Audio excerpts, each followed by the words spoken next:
Palavra Final, com Alexandre Garcia, direto de Brasília. Olá, amigos da Oeste. O afastamento de 2 desembargadores do Tribunal Regional Federal de Porto Alegre chocou juízes, chocou advogados, chocou a opinião pública, chocou jornalistas, me chocou também. Carlos Eduardo Thompson Flores, por exemplo, brilhante jurista, absolutamente isento, incorruptível. O ideal por uma cadeira no Supremo.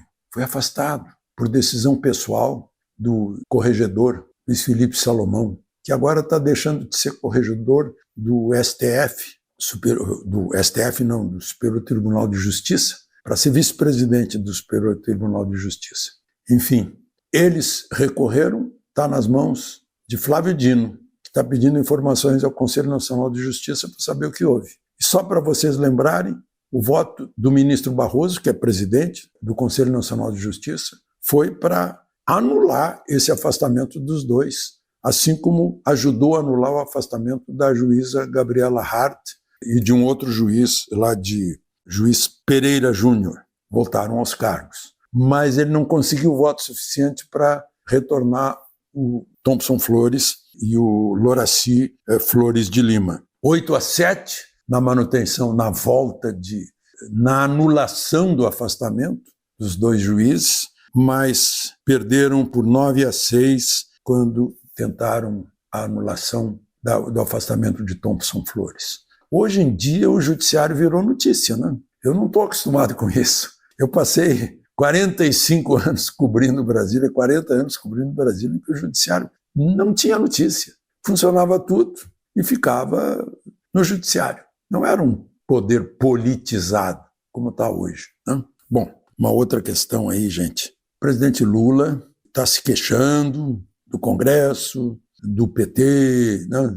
Que o PT é muito pequeno no Congresso, só tem 9 senadores, só tem 70 deputados, que é preciso conversar mais, os juízes, os ministros também têm que conversar mais, mas ele ainda não pretende mudar ministro, mas está se queixando também que a mídia chama o que acontece com a educação, saúde e dinheiro para os pobres de gasto. Ele diz que não é gasto. Eu digo que é. Se a educação não prepara o jovem para o futuro, é gasto, é dinheiro posto fora. Se está fazendo militância ideológica, é gasto. Se a saúde só é metade saúde, metade doença, também não adianta. Não forma uma população saudável, rígida, para enfrentar o trabalho e sustentar a família. Ao mesmo tempo, dinheiro para os pobres. Se não tiver porta de saída, se for para sempre. Ele até já se queixou que não pode ser eterno. O Luiz Gonzaga cantou isso, que a esmola vicia o cidadão, faz mal, né? E agora a gente está vendo aí o pagador de impostos, ou seja, nós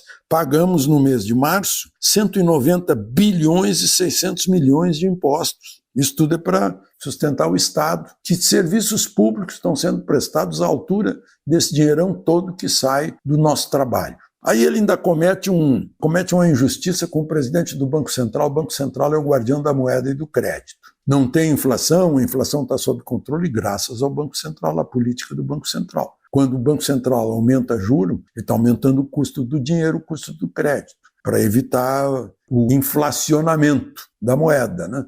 Quem perde com a inflação sempre é o pobre, né? Porque o pobre não tem investimento. Quem está investindo ganha com a inflação. O pobre não. O pobre bota 100 no bolso, no fim do mês, se está com 90, sumiu 10 com a inflação, né? Ele está sendo injusto porque diz assim, que Campos Neto deveria saber que quem perde com juro alto é o pobre. Todo mundo perde com juro alto.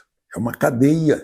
Agora, o pobre perde muito mais com a inflação. A inflação é o imposto mais injusto que é cobrado do pobre. Porque o imposto que ele paga quando vai fazer compra, de certa forma, ele sabe que é 20%, 25%, às vezes 50%. Cerveja é mais caro, né? Cigarro tem mais imposto, mas a inflação, o sumiço do dinheiro, ele não fica sabendo.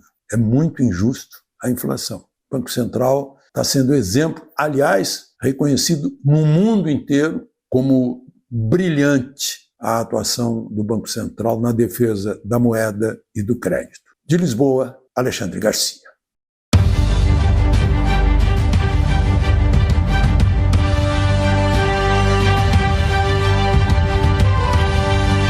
A Palavra Final, com Alexandre Garcia, direto de Brasília.